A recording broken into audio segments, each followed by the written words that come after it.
Have you ever noticed how everyone tells you you should be MECE when structuring your cases, but no one actually shows you how to do it, beyond a few simplistic examples? Back when I was a candidate, I got so frustrated because all the case interview experts would lecture at me and say, you should build your own structures and learn how to do that. Or just make sure you're not copy pasting your structures. But when they were actually teaching me, then the story was different.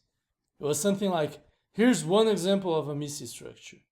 Or just learn my two frameworks and you'll be fine for 90% of the cases. Never mind the other 10%, you're probably not going to get them anyway. And when I went to my interviews at McKinsey, at Bain, what I found instead was that the majority of cases could not be solved using these pre-made frameworks from case interview books, and that you actually needed to know how to create your own MECE structures for them. So I'm here to change that. Hey, my name is Bruno. I'm an ex-McKinsey consultant and the co-founder of Crafting Cases, where we teach you how to stand out in your case interviews by thinking like a top management consultant. And in this video, I'm gonna show you the 5 ways to be MECE. If you learn these techniques well, you're gonna learn how to create customized structures from scratch for your cases, for your business problems, and that will help you stand out in your case interviews and you'll never get stuck in a case again. Now in this video, I'm gonna give you an overview of the 5 techniques just so you can get the big picture. And then I'm gonna make other videos and put on sequence of this one, each detailing and give you the nuances of each technique so that you can actually put that in practice in your cases well. So the ideas from this video came from a 9-part article series that I wrote, and that's on our website craftingcases.com/MECE. So if it gets you interested, check it out. So without further ado, let's jump right into the first way to be MECE. We call the first way to be MECE algebra structures, but you can simply call them math equations. Math equations are a MECE way to structure any numerical problem. So you've probably heard about the profitability framework, profits equals revenues minus costs, and that's just one type of algebra structure. What many people don't realize is that whatever numerical metric you have to structure, you can always break it down into a math equation. And math equations are always MECE because each variable must be independent from one another. I mean, they're different, which means that there are no overlaps, so they're mutually exclusive. But also, if you take all the metrics together, they must equate the end result or the variable that you're breaking down. It's an equation after all, so there are no gaps, which means they're collectively exhaustive. So let me show you examples of algebra structures, and I'm gonna do it for a case that is not too rare in case interviews. I got a case like this in my McKinsey final round, but that you won't find in any case interview book, probably because they don't have a framework for that. And the case is, what are possible reasons for an Nespresso's market share drop in the London's coffee capsules or coffee pods market? I want a structure that's based on algebra or on a math equation for this. Now, a lot of people would come up with revenue has declined, but we're not sure of that. We just know that market share has dropped. So here are 4 algebra structures that you could have come up with. First, you could have come up with Nespresso's market share in capsules equals its share in machines, so the percentage of machines, of coffee machines that are Nespresso machines, times the share of capsules, of Nespresso's capsules within those machines. So I broke down a certain percentage of machines are Nespresso, and then a certain percentage of capsules that are used within those machines are Nespresso capsules, and that's Nespresso's market share. Another example could be Nespresso's market share is the percentage of capsule customers that buy Nespresso eventually, so they're customers, they're not necessarily exclusive customers, times the percentage of capsules that these customers buy that are Nespresso's capsules. A third way to do an equation for Nespresso's market share in this market would be, well, how much percent of the points of sales of coffee capsules is Nespresso present in? And I'm going to multiply that by the market share within those points of sales. So we might have a problem of not being in enough points of sales, or a problem of people not picking up our product. And a fourth way to break down market share, of course, is Nespresso's revenues divided by the market size. Now, this is probably the way most people would structure this problem, and there's a problem in this last one. I'm gonna leave this problem to see it in depth in the next video in this series, which is specifically on algebra structures. But the thing is, this formula is mathematically correct, but because this is the very definition of market share, it doesn't really help us solve our problem. Now, math equations are an amazing way to structure a problem. Because math is really precise, when you structure a problem via a math equation, it becomes pretty clear to everyone how's the problem broken down, how's the problem gonna be solved. But it has a strong limitation to it, which is you can only use it for math or numerical problems. Also, there are two factors that you have to be very aware in your mind when using math equations. I'm gonna leave the details of those for the next video, but the gist of it is, the first thing, when you have a strategic, complex, long-term problem, even if it's a numerical problem, it's often best not to use math equations because they can get too simplistic.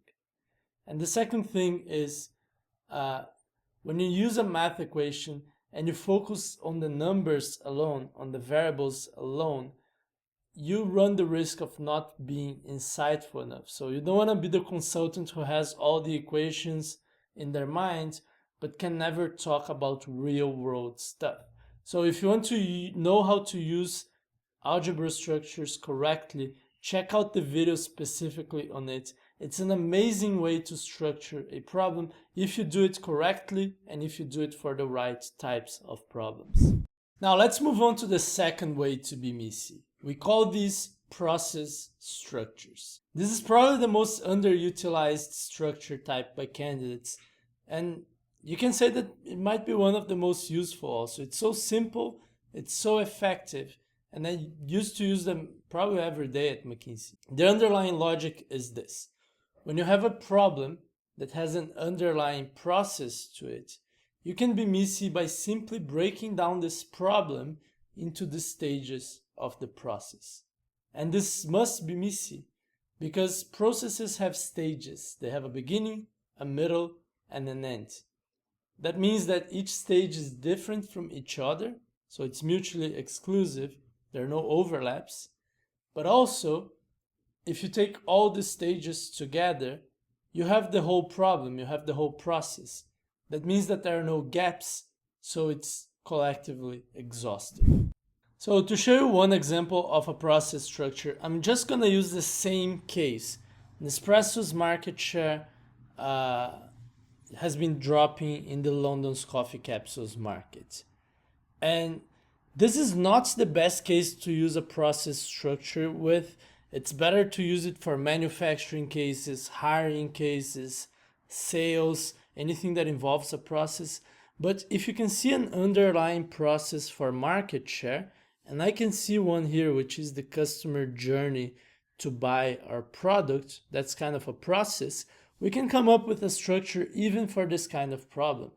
So we can say that the first step of the process of the customer buying our product is that they have to have the required machine.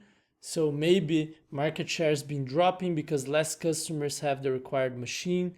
Then the next step is that they have to find Nespresso's capsules in their local stores, whatever they shop for capsules. If they shop on the internet, they're gonna find it anyway, but maybe less customers can find it. So that's the second step, because the customer has decided they want coffee, they have the machine, now they go to the store, but they can't find Nespresso. The third step here of the process would be that customers need to, when they go to their stores, they need to get interested to buy capsules. So maybe less customers are interested to buy capsules. Capsules, coffee capsules, Nespresso's capsules. The fourth step is that even if they're interested, they still need to pick up the capsules. So maybe the capsules are locked up somewhere, or they're not easily accessible, or they're not attractive enough. So they got interested at buying them, but they won't buy them. Or maybe it's too expensive. And then finally, the last step of the process is they're buying capsules, but they're buying less capsules than they used to. So I'm following the customer journey to understand why Nespresso's market share has dropped. And this is a process structure. For more structures like that, just check out the video on process structures. There are going to be problems that fit more with this, but you can use this technique for a variety of cases.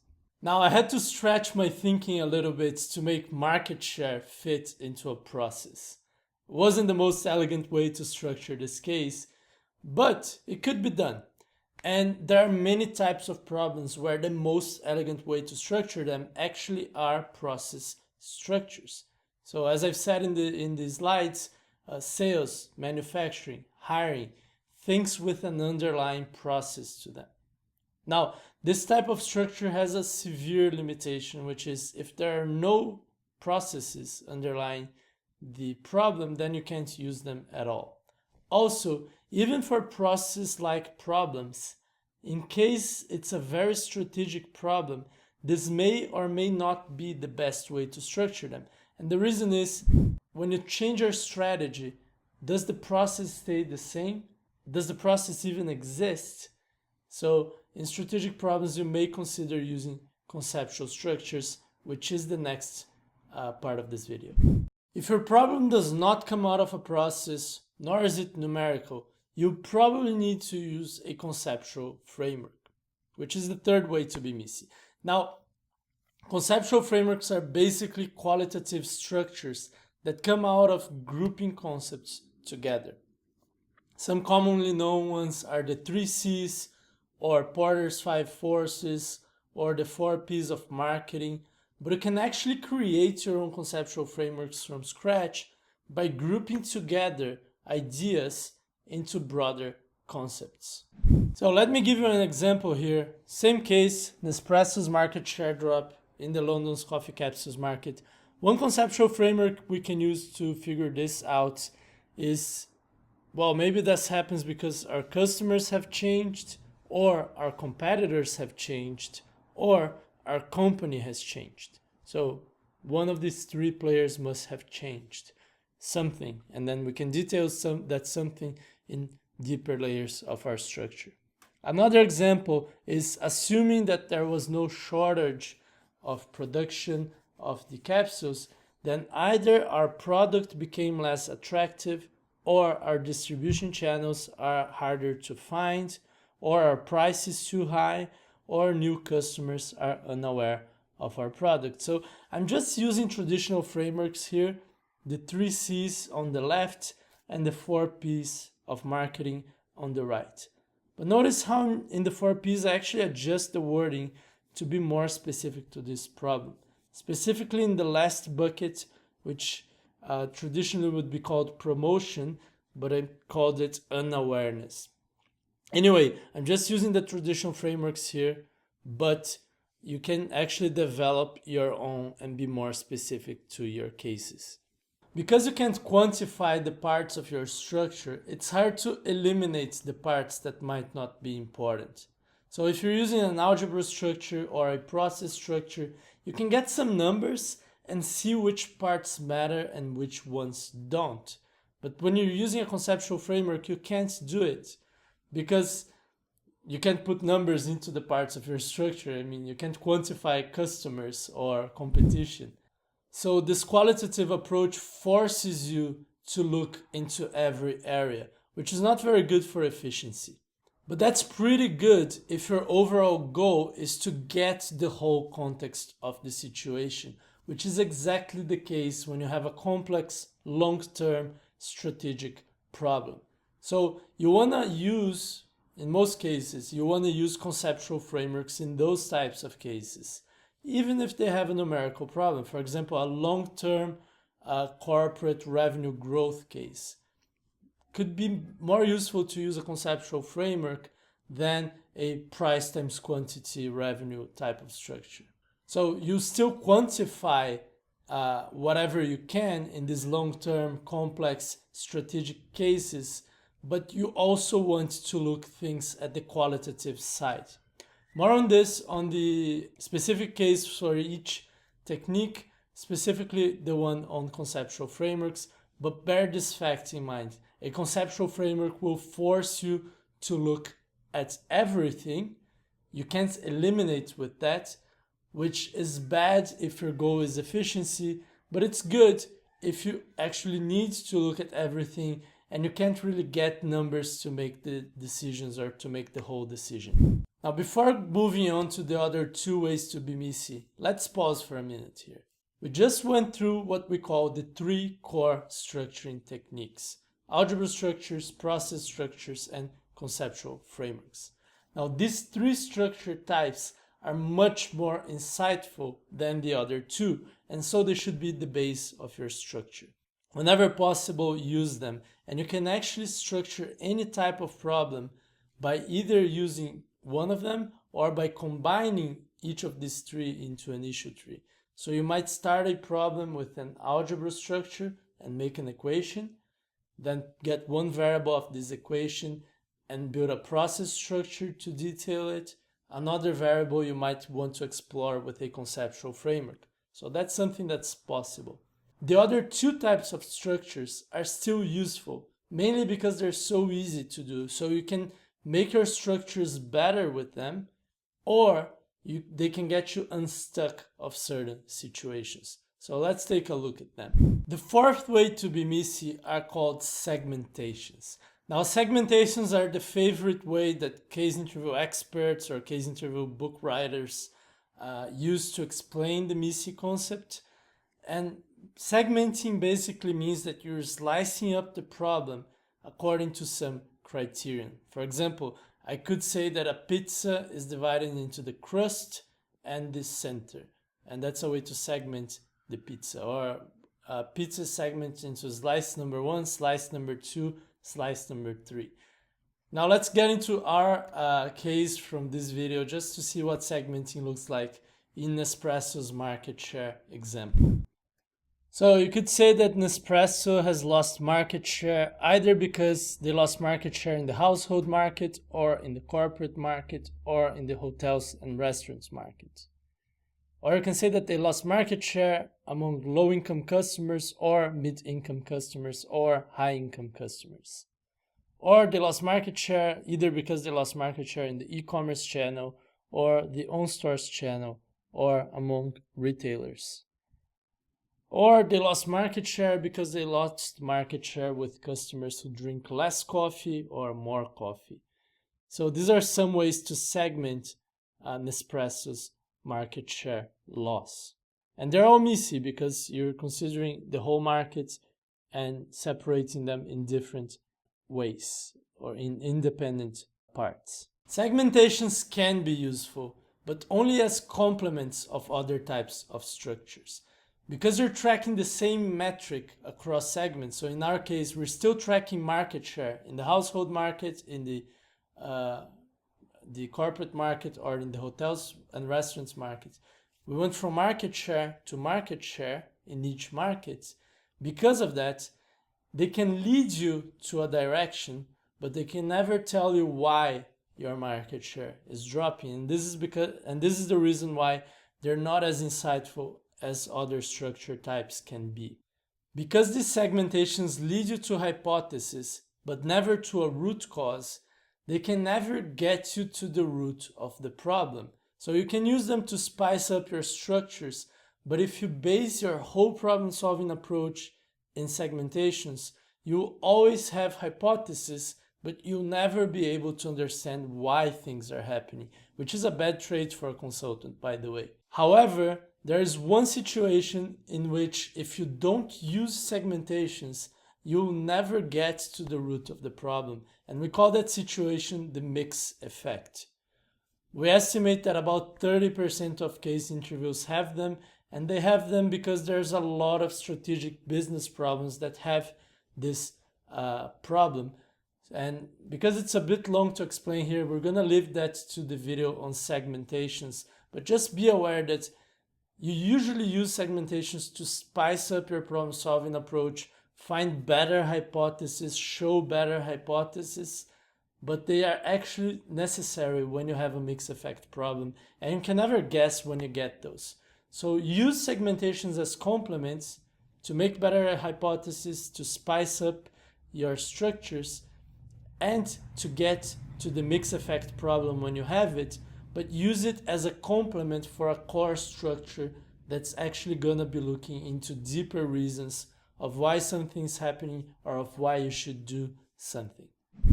And finally, the fifth way to be MECE is to use opposite words. These are staples that you can use whenever you want them, and they're pretty easy to use. So in our case, for example, we could say that Nespresso's market share has dropped because of internal factors or external factors. Or we could also say that it's because of breaks in supply, so products are not reaching the market, or because of loss of demand. Or we could say that it's because of marketing related reasons and non-marketing related reasons. So you can use opposite words to divide the problem into two and make it easier to solve them and to explain your approach and your ideas. And of course, I could have started this video by showing that there are two ways to be MECE. You can use opposite words or you cannot use opposite words. And if I did that, I would have lost all the insightfulness, all the nuance. So one mistake that I see a lot of candidates doing is to over-rely on this type of structure. So they always use internal, external, financial, non-financial factors, supply and demand. And by doing so, they lose all their insightfulness and they seem a little bit dull to their interviewer. So opposite words have their place. They're great for quickly having a structure to communicate or even to get you unstuck of certain situations. Just be careful not to over-rely on this type of structure. So this is it for this video. These are the 5 ways to be MECE. You can read more in our 9-part article series at craftingcases.com/MECE, or even better, you can just keep watching and I'm gonna put a series of videos in this playlist, one for each technique so that you can see other examples of this technique in practice in different types of cases, so that you can see how to properly use these techniques so that you can get their full potential, and so that you're aware of common pitfalls and just things you should be aware of when using each of these techniques. At the end of the playlist, I'm gonna put up a video on how to combine these 5 techniques so that you can create issue trees. A lot of people have asked me how to create customized issue trees for their case interviews, just like a McKinsey consultant would. And in that video, I'm gonna show you how, but it basically is putting together these 5 techniques into a cohesive structure for your case. If you've liked this video, please hit like and hit subscribe so you can subscribe to this channel. Also, if any of these techniques from this video has transformed or changed how you see case interviews, how you see structuring your cases, I'd love to know about that. So please write in the comments. I'm gonna read and respond to each one of them because I love to know how candidates transform their approach after using these types of techniques. So I hope you've liked this video and I'll see you in the next one, which is on algebra structure. So stay tuned and go to the next video because it's a really good one.